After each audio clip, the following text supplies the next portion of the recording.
Hello po sa ating lahat. Muli, nandito si Sir Jimeng para magbigay ng kanyang komento o reaksyon sa mga mahalagang issue sa kasalukuyan. Okay.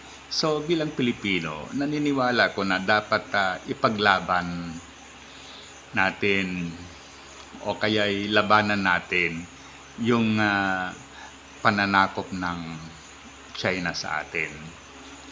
Okay, so sa kasalukuyan, siguro alam natin yung ginagawa ng China, yung pilit na pananakop nila sa mga teritoryo natin. Okay, so sa totoo lang, para sa akin, yan ay act of aggression. Hindi man dito sa kalupaan, ngunit yung body of water na pilit nilang kinukuha ay teritoryo ng Pilipinas. Kaya dapat natin ipaglaban yan. Okay. So, ngayon, mayroon silang parang batas na ipagbabawal nila yung pangingisda sa South dyan sa West Philippine Sea. Okay? So, kung hindi ako nagkakamali, bali 6 na buwan yung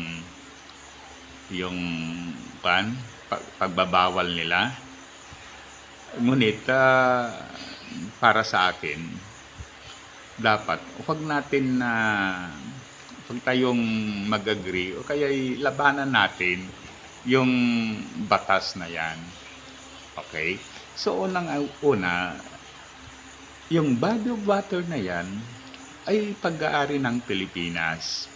Yan ay ayon sa international law.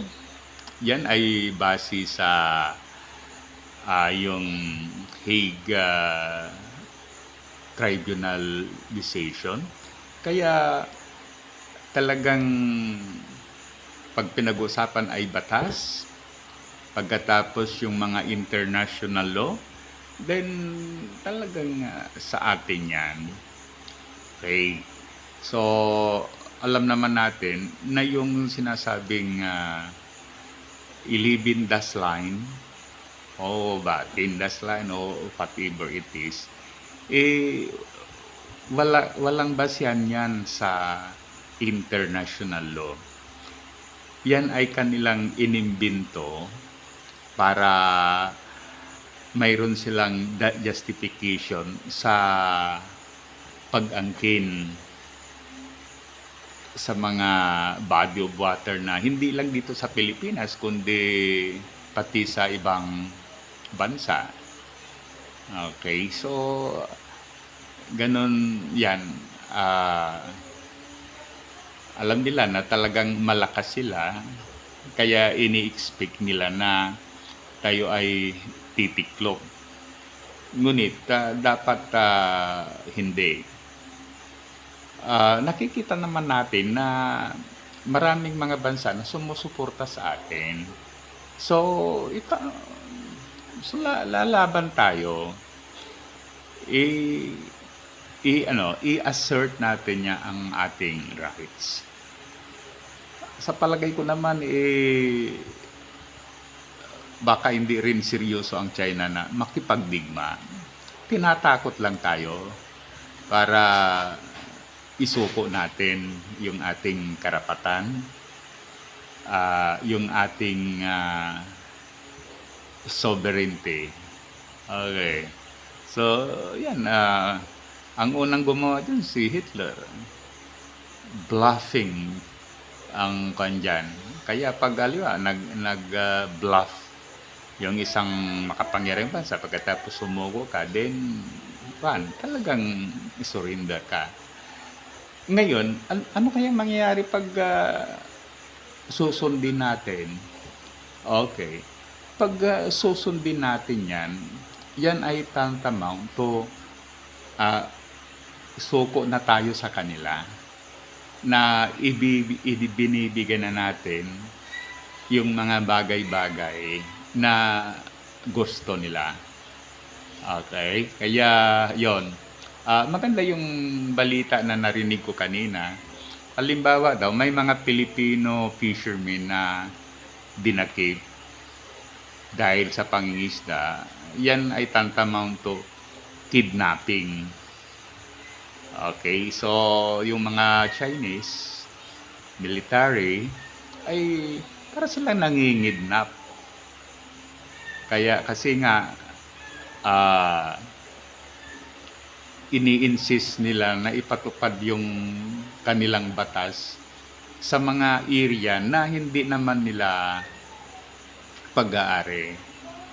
So, ang masasabi natin sa mga fisherman natin, i-continue natin ang pangingisda. Pati sana yung mga fishermen from other countries, they have to continue. Pagkatapos, at the same time, ang mga armed forces natin, particularly yung Coast Guard at sa Navy, ay dapat nakaalalay sa ating mga fishermen para sila ay maproteksyonan. Okay. So, yan. Ulitin ko yung view ko, ano, yung opinion ko. Para bang nag-bluff lang yung China. Okay. Kasi sa tingin ko, yung laging sinasabi ni President Duterte na after 7 minutes, pag ginalit natin ang China, magbabagsakan ang mga missile sa, let's say, sa Metro Manila after 7 minutes. Okay, hindi yan kadali, hindi madaling mangyayari yan. Why? Kasi, halimbawa, yung mga buildings dyan, yung mga property, maraming pag-aari ng mga Chino.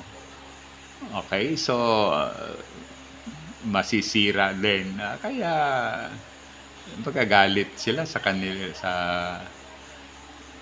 Chinese government, sa China mainland. Okay, kaya yon, ipaglaban natin para hindi sila magkaroon ng legitimacy. Okay, hindi magkaroon ng mga Chinese na ang tinatawag na legitimacy. Para bang kinikilala natin yung kanilang authority o yung kanilang kapangyarihan sa West Philippine Sea. So ako bilang Pilipino, ipaglaban natin ang ating karapatan, ang ating soberenya, ang ating integrity as a nation. So muli, thank you. Sana i-like at saka subscribe sa ating YouTube channel. Mabuhay tayong mga Pilipino.